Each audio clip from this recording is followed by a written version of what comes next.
ታሪኩ የሚጀምረው በሰበር ዜና ነው። ኮንግማን የተባለ ወጣት የታሰረ ሲሆን ምክንያቱ አንዲት ሴት ልጅን በማስቸገሩና ሊከላከላት የሞከረውን ልጅ በመደብደቡ ነበረ። ይህም ጉዳይ በመገናኛ ብዙሃን እንዲሰራጭ ያደረገው ምክንያት ደግሞ ኮንግማን እንደ ማንኛውም ወጣት ሳይሆን በአገሪቱ ውስጥ ካሉ ትልልቅ የምግብ ኩባንያዎች ውስጥ የአንዱ ሊቀመንበር የሆነው ዱሼክ የተባለ የባለሀብት ልጅ ስለሆነ ነው። ዜናው እንደ ሰደድ እሳት ተሰራጭቷል። ኦፊሴሯ ሲሆንም ሪፖርቱን በዝምታ ትመለከታለች።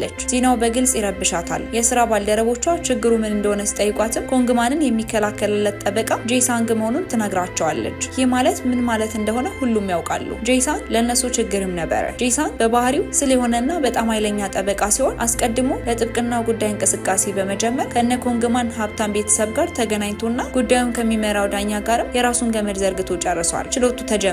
ወንዱ ተጎጂ በችሎቱ ፊት ቦታውን በመያዝ ጉዳዩን እያስረዳ ነው። ወደ ቤቱ እየሄደ ሳለ አንዲት ሴት ልጅ እያለቀሰችና እየሮጠች ወደ እርሱ ስትመጣ እሷን ለመረዳት ሲሞክር ኮንግማን እንዳጠቃው ከዛም አልፎ በዱላ መቱት የፊቱ መልክ እስኪቀየርም በቡጢ እንደደበደበውም ይናገራል። ተጎጂው ሲናገር ሲሆን በፍርሃት ውስጥ ተቀምጣለች። ምክንያቱም ጄሳንግ ምን ችሎታ እንዳለው ታውቃለች። ጄሳንግ መከላከያውን በመጀመር የኮንግማን ቤተሰብ ችግሮችን ለመፍታት 50 ሚሊዮን ዩሮዎችን ቢያቀርብም የተጎጂው አባት 200 ሚሊዮን እንደሚፈልግም ለፍርድ ቤቱ በመናገር ተጎጂው ራሱን ለማስረዳት ይታገላል። በመቀጠልም ጄሳንግ በዚህ ጉዳይ ውስጥም የነበረችው ልጅ ወደ ችሎቱ ፊት በመጥራትም ምስክርነቷን እንድትሰጥ ሲጠይቃትም ተጎጂዋ ጥቃቱ ሲደርስባት ራሷን ለማስጣልም ትግሉን እንደጀመረች በመግለጽ የውሸት መግለጫ ትሰጣለች። ለዚህም ጉቦ ወይም ደግሞ ዛቻ እንደደረሰባት ግልጽ ነበረ። ኦፊሰሯ ሲሆን በጣም ስለተናደደችም በችሎቱ ፊት የኮንግማንን ጠበቃ ጄሳንግ ልታጠቃ ከተቀመጠችበት ልትነሳ ስትል ባልደረባዋ ጀርባን ይዛል። ጄሳንግ ለችሎቱ መከላከያ ማቅረቡን በመቀጠል ኮንግማን ሰክሮ እንደነበረና የጸረ ጭንቀት መድኃኒቶችን በመውሰድ ላይ ስለነበረ በወቅቱ በግልጽ እያሰበ እንዳልነበረ በማስተባበሉ ኮንግማን ጥፋተኛ ሆኖ ሳይገኝ ይቀራል። ችሎቱ ከተዘጋ በኋላ ኦፊሰሯ ሲሆን በንዴት እየተንቀጠቀጠች በመውጣትም ጄሶንግን ወደ መኪናው ሊገባ ሲል እየሮጠች ትደርስበትና ትደበድበዋለች። የስራ ባልደረቦቿም ይገላግሏትና ወደ ቢሮ ይመለሳሉ።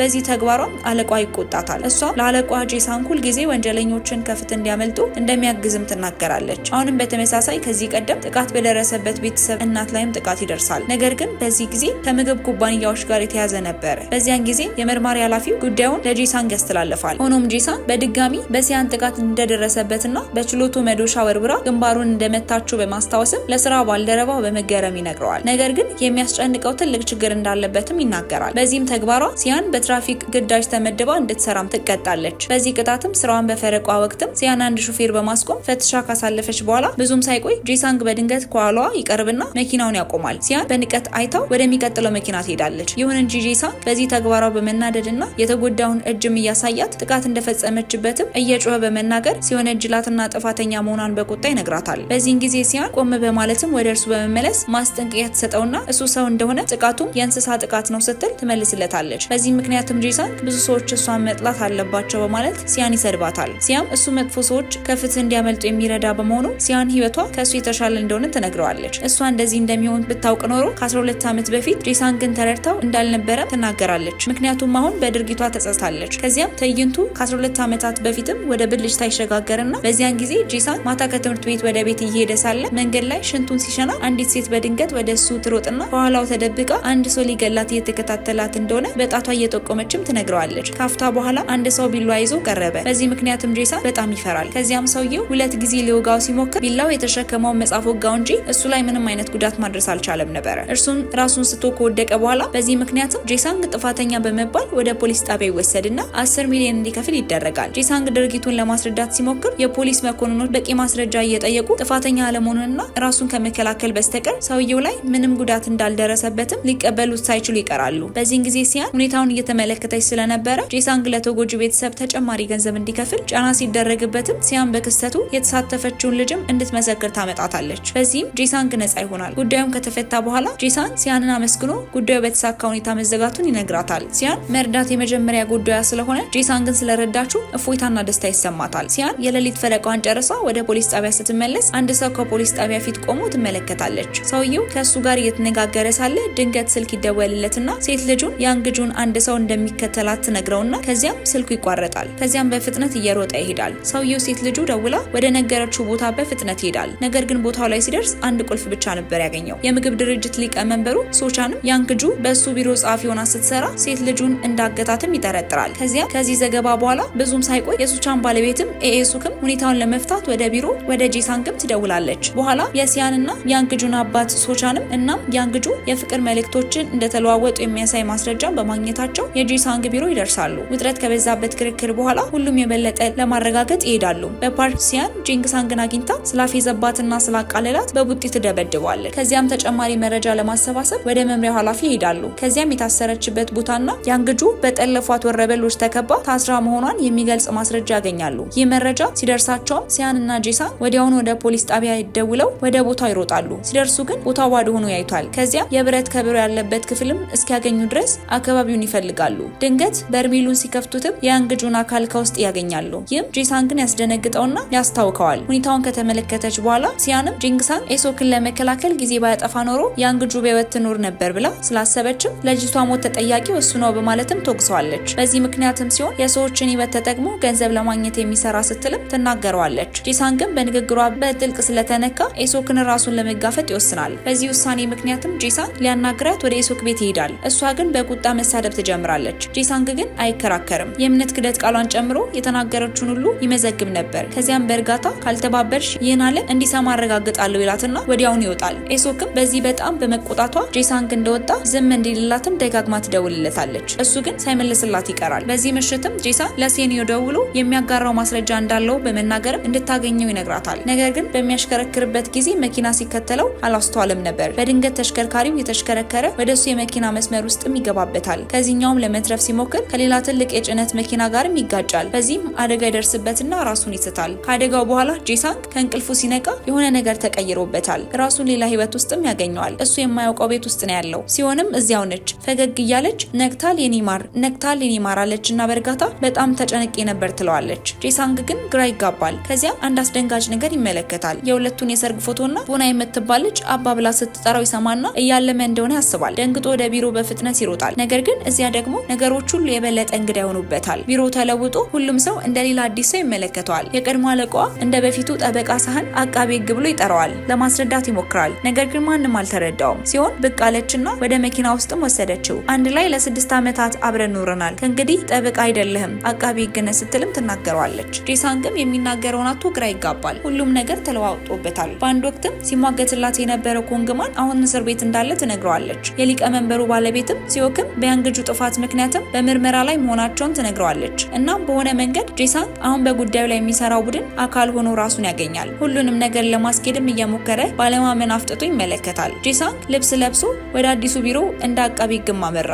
አንድ የስራ ባልደረባው የያንግጁንን ቪዲዮ ያሳየዋል። ጂሳንግ ይህም በጥፋት የተፈጠረ አንድ አይነት ተለዋጭ እውነታ እንደሆነ ያስባል። ያለፈ ስህተቶቹን የሚያስተካክልበት ዓለም ውስጥም እንዳለ ይሰማዋል። ያንግጁን ወደ ተገደለችበት ቤት ያመራል። የብረት ከበሮን ያስታውሰዋል። ቤቱን ይፈትሽና ከበሮን ያገኛል። ነገር ግን ባዶ ነበረ።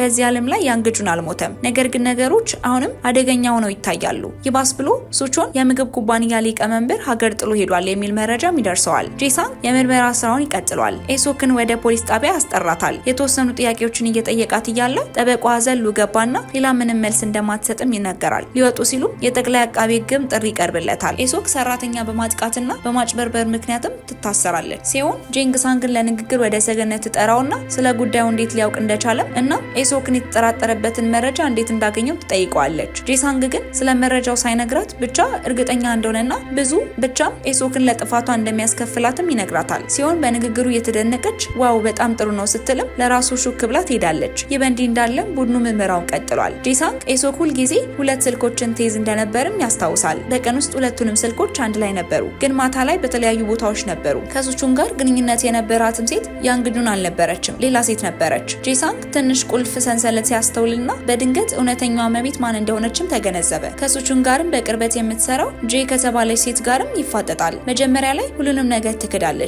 ግን ደግሞ ጂሳንግ እውነቱን ለኤሶክ እንደሚያጋልጥ ይዝትበታል። ፖሊስ ያንግጁንን ላጋሩ ወሮበሎችም ጥሪ ያደርጋል። ጥሪውን ተከትሎ ያንግጁ በህገወጥ መንገድ በመርከብ እየተወሰደ ነው ብለው ስላሰቡ እና መርከቧ የምትነሳበት ሰዓት እያለቀ እንደሆነ ስለተገነዘቡ ሲሆንና ጂሳንግም ወደ መርከቧ ይፈጥናሉ። ልክ በሰዓቱ ሲደርሱ ያንግጁ በመርከቧ ላይ መሆኗንና ትወሰድ እንደሆነም ይመለከታሉ። ጂሳንግም ተጨማሪ ኃይል ለመጥራት ስልኩን ይጫናል። ሲሆን ግን እንዲለቋት በመጮህ ወደ እነሱ ሮጠች። ጂሳንግ ከኋሏ ይከተላታል። ጠላፊዎቿ በፍጥነት ምላሽ ይሰጣሉ፣ ወደ እነርሱም ይሮጣሉ። ጂሳንግ እንዲሮጥም እየጮች ትነግረውና ሲሆን ከወሮበሎች ጋርም ድብድብ ትገጥማለች። ከብዙ ትግልና ድካም በኋላ ያንግጁ በመጨረሻ ደህና ሆና ያገኛትና ያስጥላታል። ጂሳንግ ወደ ሁለተኛ ዓለም እንዲመጣ ምክንያት የሆነው የመኪና አደጋ ወደ ደረሰበት ቦታ ይመለሳል። ምክንያቱም እዚሁ ከሞትኩኝ ምናልባትም ብመለስ ልነቃ እችላለሁ ሲልም አስቦ ነበረ። እናም እንደገና በመኪና ለመገጨት ወደ መንገዱ ይሮጣል። ነገር ግን መኪናው በፍጥነት ወደ እሱ ሲሄድም ፈርቶ ዘሎ ይሄዳል። ልትገለኝ ነው ሹፌር ብሎም ይጮህበታል። ጄሳንግና ቡድኑ ዕለታዊ ስራ ተሰጥቷቸዋል። ይህም ጃንግሚ የምትባል ሴት ልጅ ስለጠፋችም እሷን በ24 ሰዓት ውስጥም እንዲያገኙ ይታዘዛሉ። ወደ ቤቷ ሄደው ማየት የተሳናቸው አባቷንና የሴት ጓደኛዋን አግኝተው ሲያነጋግሩ ጄሳንግ አንድ እንግዳ ነገር አስተዋለ። በኋላም ጓደኛዋን ብቻዋን ያገኛትና ጃንግሚ በምሽት ክበብ ውስጥም ትሰራ እንደሆነም ይጠይቃታል። ልጅቷ ግን ጃንግሚ እንደዛ አይነት ነገር እንደማታደርግ ትነግራታለች። እናም በምትኩ ስለሰራቻቸው ከባባድ ስራዎችም ትነግራለች። አንድ ቀን ገንዘብ የተበደረቻቸው ሰዎች ከጃንግሚ ገንዘብ በመጠየቅ ወደ ቤት መጥተው እንደነበረና እዳዋን ከከፈለች በኋላ ግን ከታተሏት እንደነበርም ትነግራቸዋለች። የቀረው ምርመራ ጥሩ አይደለም። እያንዳንዱ ምስክር እየተለየ ታሪክ ይነገራል። ጃንግሚ በትክክል የት እንዳለ ማንም አያውቅም። የምርመራ ቡድኑ አባቷ ለአይኑ ቀዶ ጥገና እንደሚደረግላትም ያሳስባል። እሱ ግን ፈቃደኛ አልሆነም። ሴት ልጁ ወደ ቤት እስክትመጣም እየጠበቃት እንደሆነ ተናግሯል። በመጨረሻም ጄሳንግ አልጠፋችም ነበር፣ ሸሽታለች፣ ብዙ ዕዳ ነበረባትና ሄደች በማለትም በግልጽ ተናግሯል። እውነት ለመስማት ከባድ ነው። ነገር ግን አባትየው ቀድሞንም በጥልቅ ያውቁት ነበረ። ጄሳንግ ያስታውሰዋል። እኛ መርማሪዎች አይደለንም፣ እዚህ የመጣ ነው ለመርዳት ነው፣ እናገኛታለን በማለትም ሲሆን ስለ ሴት ልጅ እውነቱን የተጋፈጠውን አዛውንቱን በእርጋታ ታጽናናዋለች። ብዙም ሳይቆይ መልካም ዜና መጣ። የጄሳንግ የተጎዳው የበታችኛው ረዳት ማገገም ጀምሯል። በ3 ቀናት ውስጥ ወደ ንቃተ ህሊና ሊመለስ እንደሚችልም ጄሳንግ ይሰማና ይህም ለሱ ተስፋ ሰጪ ነው። ምናልባትም እሱ ደግሞ የሚነቃው ይህን ይሆናል። ጄሳንግም ልጁን ቦናን ከትምህርት ቤት ለመውሰድም ስለረሳ ሲሆን ትወቅሰዋለች። ሲወስዳትም ሲደርሱ ቦና እያለቀሰች ትጮዋለች። ከዚያም በኋላ ላናግር አልችልም ብላም ትጮህበታለች። ቤት ውስጥም እጇን አጣምራ በማክረፍ ትገልጽለታለች። ነገር ግን ጄሳንግ በዚህ ሳምንት 10 መጽሐፎችን እንደሚያነብላት ቃል ሲገባላት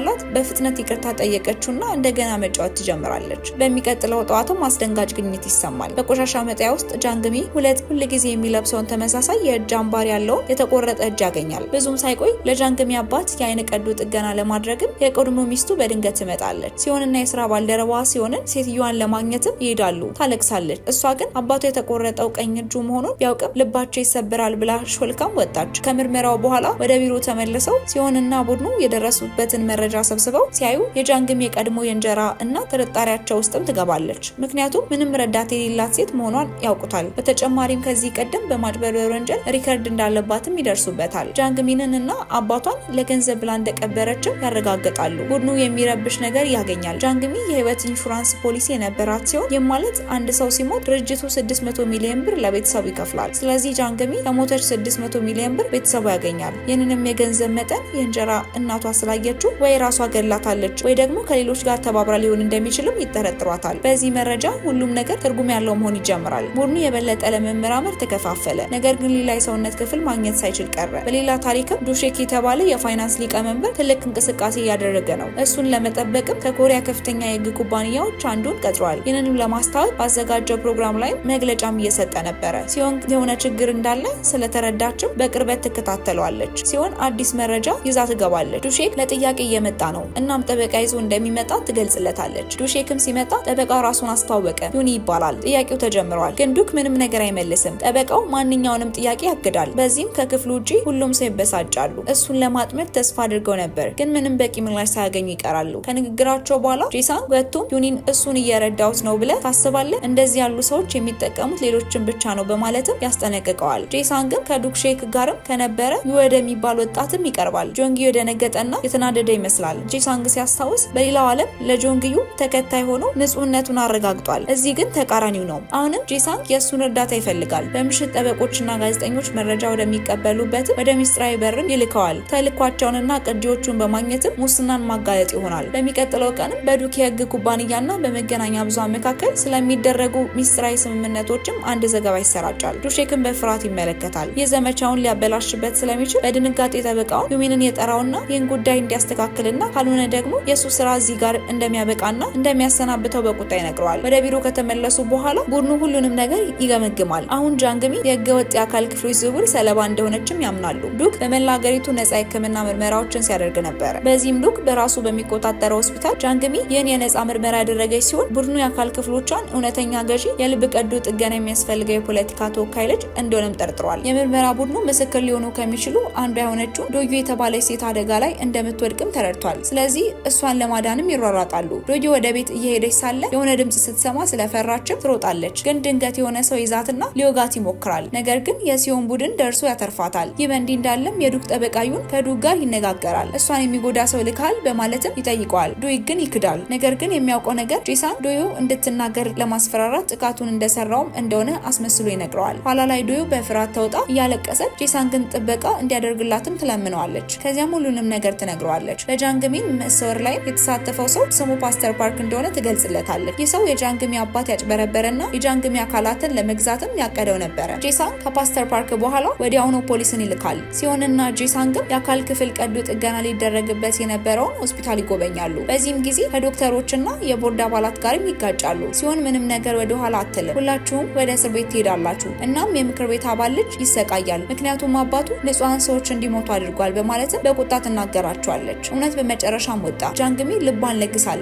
አባቷ በቀዶ ሕክምና ያገኟታል። እናም ቡድኑ አሳዛኝ የሆነውን እውነታ ሰማ። ጃንግሚ ራሷን ለአባቷ መስዋዕት አድርጋለች። ክፍሉ በሙሉ በዚህ ሰዓት ጸጥ ይላል። ሁሉም ሰው ልቡ ተሰበረ። ጄሳንግ እንኳን ስሜቱን መቆጣጠር ሳይችል ቀረ። ጃንግሚ አባቷን ለማዳን በቷን አሳልፋ የሰጠችው አሳዛኝ ግኝት በኋላ ቡድኑ በጸጥታ ከሆስፒታሉ ይወጣል። ውጪ ከባድ ጸጥታ ይሆናል፣ ምክንያቱም ሁሉም ሰው በሰሙት መረጃ በጣም አዝነዋል። ትግሉ ግን አላለቀም። ዱክ በጣም ተደናግጧል፣ ምክንያቱም በድብቅ ሲያደራጅ የነበረው የከንቲባነት ዘመቻ መፈራረስ ጀምሯል። ስለ ጉዳዩ ብዙ የሚያውቁ ሰዎችን ዝም ለማሰኘትም ወይም እንዲገድሏቸው ግብረ አበሮቹን ይልካል። በተመሳሳይ ጊዜ ወንጀል ለተፈጠረ መረጃ ይደርሳቸውና ጄሳንግና ሲዮንም በቦታው ደርሰው አስክሬን ይጎበኛሉ። ወንድሟ ሱክም በግድያ ወንጀል እንደተከሰሰ ለጄሳንግ ትነግረዋለች። ከዚያም ጄሳንግ ስልክ ይደውላል። ሌላ አስደንጋጭ ጥሪ ነበር። አንድ ታዋቂ ፖለቲከኛ ሞቶ መገኘቱ የሚያረዳ ጥሪ ነበር። እና ሚባስ እውነቱን ያጋለጠችው ደፋሪ ልጅም ዶዮም ሞታለች። መንስኤው የምግብ አለርጂ እንደሆነ ቢነገርም ሲሆን ግን ምክንያቱ ይህ እንዳልሆነ ታውቃለች። ዱክ ዶዮን እንደገደላትም ሲነግሩት ፈገግታ ያሳያል። እንደ በፊቱ ይረጋጋል። መኮንኑ ሲሆን መወሰን አለብህ፣ ለዘላለም ዩኒፎርም ለብሰ መቆየት ትፈልጋለህ ወይንስ ደግሞ እንደሌሎች መሆን ትፈልጋለህ ይለዋል። በሚቀጥለው ቀን የጧቱ ዜና አዲስ እንግዳ ወደ ኮሪያ ሲመጣ ያሳያል። ፒሊዮ ታዋቂ ፋርማሲስት ከዱክ በስተቀር ማንም አልተቀበለው። ሁለቱ ካሜራዎችም ፊት ለፊት ወዳጃ ይመስላሉ። ነገር ግን የፒሊዮ ፊትም የተለየ ነገር ያሳያል። ዱክን በማየቱ ደስተኛ አይደለም። ሁሉንም ለይታ ይሆንበታል። ቢሮ ውስጥ ጄሳንግ መቶ ቡድኑን ሰላም ካለ በኋላ በድንገት ሰውነቱ ይቀዘቅዛል። ደረቱን ይዛል፣ ብዥ ይልበታል። ፋይናሊ ነው አንድ አሳፋሪ ነገር ይመለከታል። እውነተኛው ሰውነቱ በሆስፒታል አልጋ ላይ በኤሌክትሮቴራፒ ሆኖ ያገኘዋል። ጄሳንግ በሆስፒታል ውስጥም ይነሳል። ዶክተሩ በጭንቀት ምክንያት ራሱ ስቶ እረፍት እንደሚያስፈልገው ይነግረዋል። የት እንዳለ ይጠይቅና የተጎዳዩ በታች አለቃ ጋር እዚያው ሆስፒታል ውስጥም እንዳለ ሲያውቅም ይደነግጣል። ከዚያም ወደ ክፍሉ በፍጥነት ይሄዳል። እዚያም የበታች አለቃው ሚስትም አሳዛኝ ዜና ታስተላልፋለች። ዶክተሩ በሰመመን ውስጥ ሊቆይ ይችላል ማለቱንም ትነግረዋለች። ይህንን ሲሰማ የጄሳንግ ልብም ይወድቃል። እውነተኛ አካሉ በሌላው ዓለም በተመሳሳይ ሁኔታ ላይ እንዳለ ያስባል። የበታች አለቃው መንቃት ካልቻለ እሱ ደግሞ ሊነቃ እንደማይችልም በማሰብ ይፈራል። አንዲት የትምህርት ቤት ልጅም በዝናብ ወደ ቤቷ እየሄደች ሳለ የሆነ ነገር ስህተት እንደሆነ ይሰማታል። አንድ በውስጥ መዶሻ ያለበትን ቦርሳ የያዘ ጥቁር የለበሰ ሰውም ይከተላታል። እናቷ በዝናብ ውስጥ ቆማ ልጇ ከትምህርት ቤት እስክትመጣ ድረስም እየጠበቀቻት ነው። ልጇ ግን አደጋ ላይ ወድቃለች። ይህም ወንጀል በተፈጸመ በማግስቱ ሲሆንና ጄሳንግም የአደጋ ጊዜ ጥሪ ደርሳቸዋል። በቦታው ላይ ሲደርሱ የአንዲት ወጣት የትምህርት ቤት ልጃገረድ አስክሬን ያገኛሉ። የተገደለችበት መንገድም ልክ ከዓመታት በፊት በችግርተኞች ማዕከል ውስጥ ከተፈጸሙ ግድያዎች ጋር ተመሳሳይ ነው። ስለዚህ ይህ የወንጀል አይነትም እንደገና እየተከሰተ መሆኑን ያሳያል። መርማሪዎቹ የተጎጂዋን ቤትን ፈትሸው ጥሩ መረጃ አግኝተዋል። ሰፈሩ በዱክ የሚመራ ሌላ የግንባታ ፕሮጀክትና የመልሶ ማልማት እቅድ አካል መሆኑን ማረጋገጥ ችለዋል። ይህን የወንጀል ሂደትም በጥልቀት ሲመረምሩ ኦፊሰሯ ሲሆን የወንድሟን ጉዳይ ታስታውሳለች። ከዓመታት በፊት ዱክ ይዞት ነገሩን እንዳያጋልጥም አዋርዶታል። አሁን ደግሞ እህቱ ሲሆን የዱክን የዚህን ጉድ የምርመራ ሂደትን ይዛለች።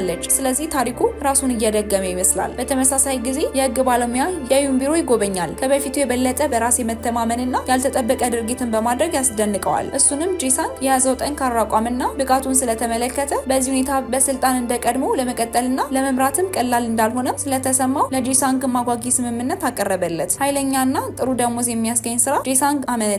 ምክንያቱም ወደ ጋዱ ዓለም መመለስ ካልቻለ ምናልባትም በዚህ ህይወት በተደራጀ ሁኔታ መጀመር እንዳለበትም ተሰምቶታል። የአቃቢ ህግ ቢሮ ውስጥም ውጥረቱ ከፍተኛ ሆኗል። የመምሪያው ኃላፊ ሱጁንም የወንጀል ቦታውን በተሳሳተ መንገድ ስለያዙ ሁሉንም የቡድን አባላት ይወቅሳቸዋል። በተለይ በተጠቂ ቤተሰብ ላይ ጥቃት ሲፈጽም የሚያሳዩ ምስልም በመስመር ላይ እንዲሰራጭም ነገሩን ያከብደዋል። ሰዎች ከዓመታት በፊት ተመሳሳይ አደጋ በጠፋው የሲሆን ወንድም ሶኮ ላይም ጣታቸውን መቀሰር ይጀምራሉ። ነገር ግን ሲሆን ጥፋተኛ መሆኑን ለማመን ፈቃደኛ አልሆነችም። ይህ ሁሉ ጥፋትና ሞት ከዱክ የግንባታ ፕሮጀክት ጋር የተገናኘ መሆኑን አጥብቃ ትናገራለች። ጄሳንግ በዝምታ ያዳምጣል። አሁንም የዩኒን አቅርቦትም ለመቀበል እየተከራከረ ነው። ሱጁን ሀሳቡን ሲቀጥልም ጄሳንግ ስልጣን መልቀቅ እፈልጋለሁ። ሁሉንም ሰው የሚያስደነግጥ ምላሽ ይሰጣል። የሲሆን ባልደረባም ስለዚህ ሁኔታ ታውቅ እንደሆነ ሊጠይቃት ይቸኩላል። ጄሳንግ ሁሉን የሚያረጋ የሚያረጋግጥ መልእክት ከዩኒ ደርሰዋል። ወደ እሱም ከመሄዱ በፊት ግን የአሁኑን ጉዳይ ለመጨረስ ይስማማል። ቤት ውስጥም ሲሆንና ጄሳን በውሳኔው ምክንያትም ይከራከራሉ። ጄሳን ግን ስራው እንዳይደክመውና እውነት በተጣመመበት ዓለም ፍትህን ማሳደድ እንደሰለቸው ይናገራል። ሲሆን ይህን ምላሽ ስትሰማ ልቧ ይሰበራል። እንዲላል ብላም በፍጹም ስላልጠበቀችም በጣም ታዝናለች። በማግስቱ ቡድኑ በድጋሚ ወደ ወንጀል ቦታ ያመራል። ነገር ግን ምርመራው ሳይደረግ አንድ ሰው ስለ ጉዳዩ ለመናገር ጋዜጣዊ መግለጫ ሰጥቷል። ይህም ሰው ጄሳን ነው። መድረኩ ላይ ጄሳን ሳንግን ሲያዩ ሁሉም ይደነግጣሉ።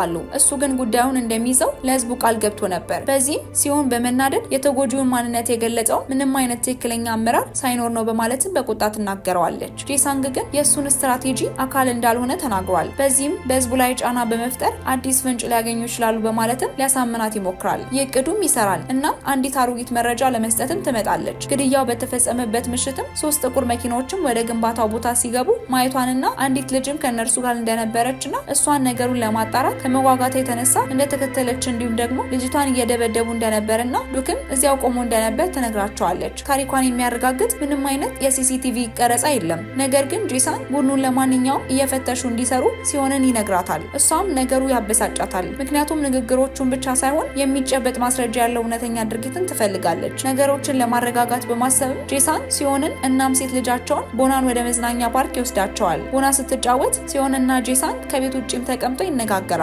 ሲሆን እንዲህ ስትልም ትጠይቀዋለች።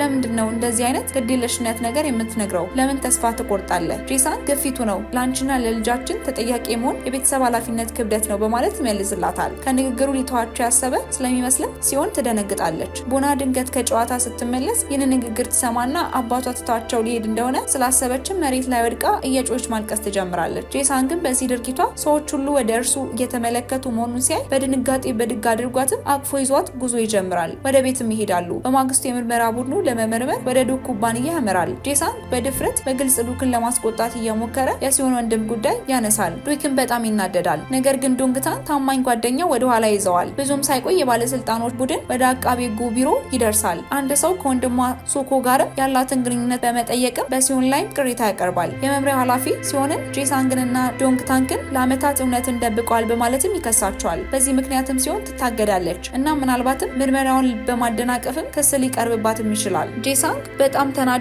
ዩኬን ደውሎ ሚስቴን አትንካ ሲልም ያስጠነቅቀዋል። ጄሳንግ ሚሞሪ ካርድ የሚሰርቅ ሰው ወደ ዱክ መኪና ይልካል። ነገር ግን ያገኙት ነገር ያስደነግጣቸዋል። የፍጹም የተለየች የሴት ምስል ነበረ። በተመሳሳይ ጊዜ ዶንግታንግ ወደ ተጠርጣሪው የሚጠቁሙ አዲስ ማስረጃዎችን ያመጣል። ነገር ግን ተጠርጣሪው ቤት ሲደርሱ ባዶ ነው። በሲሆን ወንድም ጉዳይ ላይ ጥቅም ላይ ከዋለ ጋርም ተመሳሳይ የሆነ የመድኃኒት ጠርሙስም አግኝተዋል። ጠርሙሱን በመያዝም ጄሳንግ አንድ የሚያሰቃይ ነገርም ያስተውላል። ከዓመታት በፊትም ሲሆን ይህን መድኃኒት እንዲመረምርም ተጠይቆ የነበረ ሲሆን እሱ ግን ጥቅም ላይ አልዋለም ብሎ ይዋሻል። አሁን ውሸት በጥልቀት እንደጎዳውም ይገነዘባል። ወደ ቢሮ ስንመለስም ቡድኑ ሲሆን የበታቿን ሲያወራ ሰማ። ከወንጀሉ የቫይረስ ቪዲዮ አዲስ ፍንጭም ታገኛለች። የካሜራው አንግልም እንግዳ እንደነበር ትገልጻለች። ጉዳዩን ከመረመሩ በኋላ አንድ ነገር ይገነዘባሉ።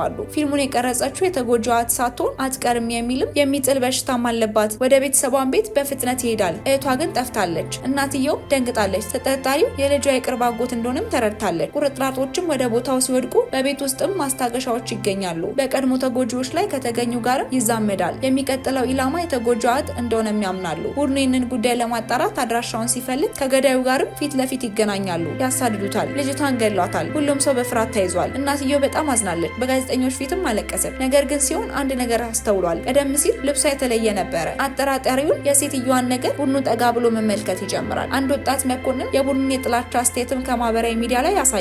የዚህም ጥርጣሬያቸው እውነታ የተጎጂዋ እናትና ነርስ መስላ ልጆችን ስትቆጣጠር የነበረችው ሴት አጭበርባሪ መሆኗን ይስማሙበታል። ነገር ግን የምርመራ ክፍሉ ኃላፊ ሱጁን ቡድኑ ተጨማሪ ማስረጃ እስኪያገኝ ድረስም እርምጃ መውሰድ አይፈልግም። በዚያ ምሽትም ሲሆን መተኛት አልቻለችም። ስለ ወንድሟ እያሰብን አቅመቢስነት ይሰማታል። ጄሳንግም አቅፏት ሁልጊዜ ጠንካራ መሆን የለብሽም በማለት ያጽናናታል። በማግስቱ ጄሳንግ ከዩኒና ዶግ ጋርም ወደሚደረግም የግል ስብሰባ ይጋበዛል። በስብሰባው ጄሳንግን ለማስማማትም ይሞክራሉ። ጄሳንግ ለእነሱ ለመስራት ከተስማማ እስከ 90% የኩባንያ አክሲዮኖችና ትልቅ ኮሚሽን እንደሚያገኝም ይነግሮታል። ጄሳንግ ግን ወዲያውኑ መልስ ሳይሰጥም ይልቁንም በእርጋታ ሆኖ አልቀበልም ካል ምን ይሆናል ሲልም ይጠይቃል። በዚህ ጥያቄውም የዱግ ፈገግታ ይጠፋል። ጄሳንግ ግን እምቢ ካል ሴት ልጅ አባቷ ሲታሰር ትመለከታለች ሲልም ያስፈራረዋል። ከስብሰባው ከወጣ በኋላ ጄሳንግ አዲስ መረጃ ይቀበላል። አንድ ሰው በጋዜጠኞች ፊት ስታለቅስ ስለታየችው የተጠቂዋ እናትም ስለተባለችው ሴትም ከበስተጀርባ ያለውን ሰው ተከትሎ እውነተኛውን መረጃ ይዟል። በዚህ መረጃ መሰረት እውነቱም የተጎጂዋ እናት በአንድ ወቅትም ባደረገችው ታማኝነት የተመሰገነች የነበረች የነበረች ሲሆን ይህቺ ሴት ግን መታጠቢያ ቤት ውስጥም እንዴት ማልቀስ እንዳለባትም በመለማመድ እንደታየችም ይናገራሉ። ቡድኑ በጥልቀት ባደረገው ምርመራ ከፍተኛ መጠን ያላቸው ህጻናት ከዚህ ቀደም እንደነበሯትና አሁን ግን አንድ ልጅ በስተቀር ወላጅ አልባ ህጻናት ማሳደጊያ ውስጥ እንደሌሉ አረጋግጧል። እናም ያ ህጻንም የሴቲቱ ቀጣይ ዓላማ መሆኑ እንደማይቀርም ግልጽ መሆኑን አረጋግጧል። ሴትዮዋ በመስመር ላይ ተጎዳችን በማስመሰል የህዝቡን ርኅራኄ ለማግኘት ቀጥታ ስርጭት ላይ ታደርጋለች። ቤት ውስጥ ግን በፍርሃት የተሸበረችውን ልጅ ወተት እንድጠጣም እያስገደደቻት ነበረ። ልጃገረዷ ትጮኻለች። እናም ወደ ውጭ እየሮጠች ትሄዳለች። ትኩረቷን ይስባል። ጋዜጠኞች መጥተውም ሴትዮዋን አፋጠጧት። ህፃኗ አለርጂ መሆኗን ታውቃለች። አሁንም ወተቱን ለመመገብም ሞከረች። ህዝቡ ያባሯታል። በዚህ መሀልም ፖሊስ ይደርስና የእስር ማዘዣ እስኪሰጧትም ድረስ እያለቀሰች ቆመች። በድንገት ግን አንድ ፖሊስ በልጅቷ ላይ ያደረገችውን ሁሉ ቪዲዮ ሲያሳይም ማስመሰል ትተውና ራሷን ለመከላከል ትሞክራለች። በፖሊስ ተይዛ ከሄደች በኋላ የእጅ ካቴናዋ እንደማይመች ትናገራለች። አንድ መኮንንም ስላዘንላት ይፈታላታል። በዚህን ጊዜ ምንም በማይመለከትበት ቅጽበትም ከመሳቢያ ውስጥም ሽጉጥ ታወጣና ሁሉንም በማስፈራራት የነ ጄሳንግን ልጅ ቦናን ይዛ ትጠፋለች። ጄሳንግና ቡድኑ አካባቢውን ተከትለው ወደዚያ በፍጥነት በመሄድ ይደርሱና ቦናን ያስጥሏታል። ከዚያም ጄሳንግ ከቦና ጋር በመጫወት ብዙ ጊዜ በቤት ውስጥም ያሳልፋል። አንድ ቀን የእሱ የበታች ዘግናኝ ዜና ይዞ ወደ ቢሮ ይሮጣል። ብዙ የፖሊስ መኮንኖችም በስለት እንደተወጉ እና ሲሆን በስራ ላይ እንደነበረችም ይነግረዋል። ጄሳንግም በፍጥነት ወደ ሆስፒታል ይሄዳል። ሲሆን ሆስፒታል አልጋ ላይ ተኝታ ያገኛታል። ደንግጦ ማልቀስ ይጀምራል። እሷ ግን አኩርፋለች። ሲጠይቃት ደክሞኛል በማለትም ልታወራ ፈቃደኛ ሳትሆን ትቀራለች። ከእንቅልፏ ስትነቃ ትገልጻለች። የተወጋችው እሷ አይደለችም። እሷን ለመጠበቅም በቢላዋ ፊት ለፊት ዘሎ የገባው ዶንግቴክ ነው። ጄሳንግም የተለመደ ነገር ለማድረግ ይሞክራል። ነገር ግን በውስጡ በቅናት ታሟል። እናም የጥፋተኝነት ስሜት ይሰማዋል። ይህ በእንዲህ እንዳለ በሬዲዮ ቃለ ምልልስ ላይ ዱዊክና ፒሎ ለህዝብ መግለጫ እየሰጡ ነው። ነገር ግን ከካሜራ ውጪ የዱዊክ ጭንብል ይወጣል። ፒሎን ይሰድባል። አልፎ ተርፎም በጥፊ ይማታል። ዱዊክ የማያውቀው ነገር ቢኖር ሲሆንና ዶንግታክ በአቅራቢያው እንዳሉ ነው። ሁሉም ነገር በድብቅ እየቀረጹ ነው። ሊያዙ ነው ማለት ይቻላል። በግርግሩ ውስጥ ግን ሲሆን የፖሊስ መታወቂያዎችን ትጥላለች። በማግስቱ ጄሳንግም ቦናን ትምህርት ቤት አድርሶ ሲመለስ መምህሯ ትጎትተውና የጠፋችው ልጅ ሪፖርት አድርጋለች። ከጥቂት ቀናት በፊትም እናቷ የእረፍት መልእክትም ትልካለች። ወደ ቤታቸው ስትሄድም እናቷ እንደሞተችና ሌላ ሴት ልጅቷንም ይዛ እንደጠፋችም ታሳውቃለች። ምርመራ ጀመሩ። እናም የልጅቷ እናት የህይወት መድን አውጥታ ዱሞ የምትባል ሴት መጠቀሟንም ይደርሱበታል። ምርመራው ተጠናክሮ ሲቀጥል ዱሞ በአንድ ወቅትም በዱዊክ ኩባንያ በተደገፈ የበጎ አድራጎት ተቋም ውስጥም ይኖር እንደነበርም ገልጿል። ሶይ ስሟና ማንነቷን በመቀየር ዱሞ በመባል ስታጭበረብር ቆይታለች። የዱዊክ የቀድሞ ሚስቱ እንደነበረችም መረጃዎች እየጠቆሙ ይገኛሉ። ሲሆን ዱሞን ማጣራቷን ስትቀጥልም ዱዊክ አንድ ሰው እየተከተለው እንዳለ ያውቃል። በዚህም ይናደድና ጠበቃዎቹን ማንም ይሁን ማን እንዲያስወግዱ ታዘዛቸው። ተስፋ እየቆረጠ ነው። በሲሆንና ዶንግታክም መካከል የሆነ ነገር እንዳለ መጠርጠር ጀመረ። አንድ ቀን ምሽት ሲሆንን ተከትሎ እሷና ዶንግቴክ አብረው ወደ አንድ ቤት ሲገቡ አየ። በማግስቱ ጄሳንግና ሲሆን ወደ ሆስፒታል ሄዱ። አንድ ዶክተርም ሶይ እንደሞተች አረጋግጠዋል። ምንም የሚታዩ ጉዳዮች የሉም። ግን ልጇና ከሷ ጋር የሄደችው ሴት ተጠራጣሪ ይመስላሉ። በተመሳሳይ ጊዜ ዱዊክ ከፖል ጋርም ይገናኛል። ፖሎን ይሰድባታል፣ በጥፊ ይመታል። እናም ታማኝነቱን ይጠይቀዋል። ግን ፒልዎ ሁሉንም ነገር የሚቀይር ነገር ይናገራል። አዎ ፒልዎ የዱክ ህገወጥ ልጅ ነው። ዱክ በጣም ፈራ። ፒልዎ ቆሻሻ ፍጡር ብሎ ጠርቶ ምንም አይነት ግንኙነት ይክዳል። ፒልዎ ግን ከገደልከኝ አገሩን ሊያውቃል እያለ አስፈራራው። በአቃቢ ህጉ ቢሮ ሱጁን የዱምሶ ማንነት እሷን ለማግኘት እንዲረዳው ይፋ እንደሚያደርግም አስታውቋል። ዱዊክ ፒልዎ የበለጠ እንደሚያጋልጥ በመፍራትም እሱን ለማጥፋት ሰዎችን ይልካል። ጄሳንግና ሲሆንን የዱሞን የወንድ ጓደኛ ለመመርመር ቲያትር ቤት ይገባሉ። ዳይሬክተሩ ባልና ሚስት በአንድ ወቅትም ደስተኛ እንደነበሩና ሰውየው ቤት ከገባ በኋላ እሷን መራቅ እንደቀጠለም ይነግራቸዋል። ከዚህ ቀደም ከዱሞ ደብዳቤ የመጡ ደብዳቤዎችን ያሳዩቸዋል። በተናጠል ፖሊሶች በሶይ የተፈረመ የዕዳ ደብዳቤ አግኝተዋል። ሲሆን ፊደሎቹን ስታወዳደር አንድ አስደንጋጭ ነገር ተገነዘበች። የእጅ ጽሑፉ ተመሳሳይ ነው። ጄሳንግ የሶስቱንም ሴቶች የቲያትር ዳይሬክተር ፎቶዎች ያሳይና ዱሞ የትኛው ነው ብሎ ይጠይቃል። ዳይሬክተሩ ወደ ሲዮ ይጠቁማል። ጄሳንግም እንዲህ ሲል ተናግሮታል። የሌላውን የተሰረቀው ዱሞ አልነበረም፣ ሲዮ ነበረ። በሩቅ አትክልት ስፍራ ውስጥም ስዋይ የወንድ ጓደኛዋን ወንበር ላይ ታስረዋለች። እሱ በእውነተኛ ስሟ ጠራት እና ትንፋሿ እየተቆራረጠ ዱሞ ነኝ በማለት እሱን ለማፈን ትሞክራለች። ተናደደችና መርፌ ያዘች። ነገር ግን ልክ እሱን ልትወጋው ስትል ፖሊሶች በፍጥነት ገቡ። ጄሳንግም ሊያረጋጋት ይሞክራል። ልጅሽ እናቷን ማጣት አያስፈልጋትም፣ ይህን አታድርጊ ይላትና በቀስታ መርፌውን ትመልሳለች። ይህ በእንዲህ እንዳለም ሲሆን በየሳምንቱ መጨረሻ ወደ ሆስፒታል የዱዊክ ጉብኝቶችን ሾልካ ትሄዳለች። እየተደበቀች ሳለም ዱዊክና ሰዎቹ ወደ ክፍሉ ይገባሉ። አንድ የሚረብሽ እቅድ ትሰማለች። ታካሚ እንዲገድሉ ነው። ሲሆን ለመቅረብ ትሞክራለች። ነገር ግን በአጋጣሚ ድምጽ ይፈጠራል። የሆነ ሰው የተከታተላቸው እንደሆነ ስለጠረጠረ ዱዊክ እንዲፈትሹት ያዝና ፍተሻ ይቀጥላል። ሲሆን ካልጋው ስር ትደብቃለች። ልትያዝ ስትልም ድንገት የእሳት ማስጠንቀቂያ ይነሳና አምልጣ ወደ ውጭ ትሮጣለች። ጄሳንግም እየጠበቃት ነበር። እየሮጠችም በፍጥነት እየተነፈሰችም አጠገቡ ስትደርስም ያቅፋትና እርሱን ስለመረጠች አመስግኖ የህይወቴ ህልም ነሽ፣ ደስተኛ አደርግሻለሁ ሲልም ቃል ይገባላታል። በፍጥነት ይስማማሉ። በማግስቱ ሲሆን የስራዋ ሽልማት ትቀበላለች። በዚህ ምሽትም ጂሳንግ አዲስ ጥንድ ጫማና የካምፕ እቅድ ይዞ እየጠበቃት ነበረ። በዚህም ቤትም ስትገባ በጣም ተደሰተች። በዚህ ምሽትም ዱክ ሲሆን በሆስፒታል ውስጥም እንደነበረ አወቀ። ሁሉም ነገር እንድታበላሽም አይፈቅድላትም። ስለዚህ እንደሌላው ሰው በማስመሰልም በምትኖረው ሰው ላይ መረጃ እንዳለው የሚገልጽ ጽሑፍ በመላክ ብቻሽን ይላታል። እሷም ይህንን መልእክት በማየት ትሄዳለች። ወደ ተባለችበት ቦታ ስትደርስ ግን ወዲያውኑ ትጠቃለች። የተወሰነ ከታገለች በኋላ በመርፌ ትወጋና ራሷን ትስታለች። ጂሳንግ በሌሊት ከእንቅልፉ ሲነቃ የሆነ ችግር እንዳለም ተረዳ። ወደ ሲሆን መድረስም አይችልም። ቦታው እየፈለገ ወደዚያ ሮጠ። ሲደርስም ወንበር ላይ ታስራ ያያታል። ነገር ግን እሷን ከማዳኑ በፊት አንድ ሰው ከኋላው መታው። ሁሉም ተያይዘው ይታሰራሉ። ከተወሰነ ደቂቃዎች በኋላ ይነቃሉ። ጥቁር የለበሰ ሰው በመዶሻ ወደፊት ይሄዳል። ሲሆንን ሊመታ ነው። ጆንግሳን እንዲያቆም ይለምነዋል። በድንገት ጂሳንግም በጋዱ ዓለም ከእንቅልፉ ይነሳል። በህይወት አለ፣ ንቁ ነው። ነገር ግን አሁንም ትቶ ስለሄደው ዓለም ሲሆን አደጋ ላይ ስለወደቀችበት ዓለም እያሰበ ነው። ጂሳንግ በሆስፒታል ውስጥም ከእንቅልፉ ነቃ። ወደ እውነተኛው ዓለም መጀመሪያ ላይ ግራ ተጋባ። በዙሪያ ያለው ነገር ሁሉ እንደ ህልም ይሰማዋል። ነገር ግን የታወቁ ፊቶችን ይመለከታል። ዩኪንና ቡድኑ ይህ እውነት መሆኑን ያረጋግጣሉ። ነገር ግን ጂሳንግ በዛኛው ዓለም ያየነው ሲሆ ስትጠቃ ማየቱ ህልም ብቻ እንዳልሆነና ማስጠንቀቂያ እንደሆነም ይሰማዋል። በዚህን ጊዜ ዶንግታንክና ቡድኑ የወንጀል ዜና ይደርሳቸዋል። አስክሬን ወንዝ ውስጥም ተገኝቷል። ጂሳንግ ይህንን ሰምቶ ይደነግጣል። በሁለቱም ዓለም እየሆነ ነው ሲልም ለራሱ ይናገራል። ሲሆን እዚህ ጋር አደጋ ላይ ልትወድቅ ትችላለች ብሎ ይፈራል። አስክሬኑ የተገኘበት አካባቢ እንዲመረመርም ለቡድኑ ይነግራቸዋል። ወደ ቦታው በፍጥነት ይሮጣሉ። እናም ያገኙት ነገር በጣም ፍርሃቱን ያረጋግጣል። አካሉ የሲሆን ወንድም ሱኮ ነው። ሁሉም በድንጋጤ ውስጥ ናቸው። ሲሆን ወጥታ የወንድሟን ህይወት አልባ አካልም ትመለከታለች። በመደንገጥና ግራ በመጋባትም ወደ ጄሳንግም ዞረች። እንዴት አወክ? ለምን እዚህ መጣክ? ጄሳንግ እውነቱን ሊነግራት ይፈልጋል። በሌላ ዓለም ውስጥም እየኖረ ግን ሊያስረዳው አይችልም። እሷ ባመነችበት መንገድም አይደለም። ወደ ሆስፒታል ሲመለስ ሲሆን ትጠይቀዋለች። ይህ እንደሚሆን እንዴት አወክ? ጄሳንግ በጸጥታ በህልማየው ይላል። ነገር ግን ብዙ ባወራ ቁጥርም ሲሆን የበለጠ ትርቀዋለች። ለአመታት እንደተዋወቅን እያደረክ ነው ትለዋለች። አስፈሪ ነው። ጄሳንግ ልቡ ተሰብሯል። ምክንያቱም በሌላው ዓለም ፍቅራቸውን ለምዶ ነበር። አሁን እንደ እንግዳ ታየዋለች። በጸጥታ ያለቅሳል። ይህ በእንዲህ እንዳለምዱ የሱኮ አስክሬን እንደተገኘ ይሰማል። በዚህም ጉዳይ እንደገና ሊከፍትም ይችላል በማለትም ይናደዳል። የከንቲባ ምርጫ ጥቂት ቀናት ሲቀሩት ይህም በጣም የከፋው ጊዜ ነው። ዶንግቴክ እንደ ዘገባው ሌሎች በርካታ አስክሬኖችን በተመሳሳይ አካባቢ ተገኝተዋል። ሁሉም በቅርብ ጊዜ የግድያ ሰለባዎች ናቸው። ከሲሆንና ልጃቸው ጋር በሌላው ዓለም ያካፈለውን ደስታ በማስታወስም ጄሳንግ ሐይቅ አጠገብ ተቀምጧል። ፍቅር ከባድ ቢሆንም እውን የሆነበት ዓለም ነበረ። አሁን ሙሉ በሙሉ ስለነቃ ጄሶንግ በጋዱ ዓለም ቀድሞ ይሰራበት ወደ ነበረው ጠበቃነት ተመልሷል። እንደገና ከዱክ ጋር ይተዋወቃል። በዚህን ጊዜ ጄሳንግም አብሮት ወደፊት እንደማይጫወትም ይገልጽለታል። ጠበቃዩም በጣም ደነገጠ። ዱክ የሚናገረውን አጥቷል። ዱክ ዳግመኛ ማየት እንደማይፈልግም በመግለጽ ስራውን ይለቃል።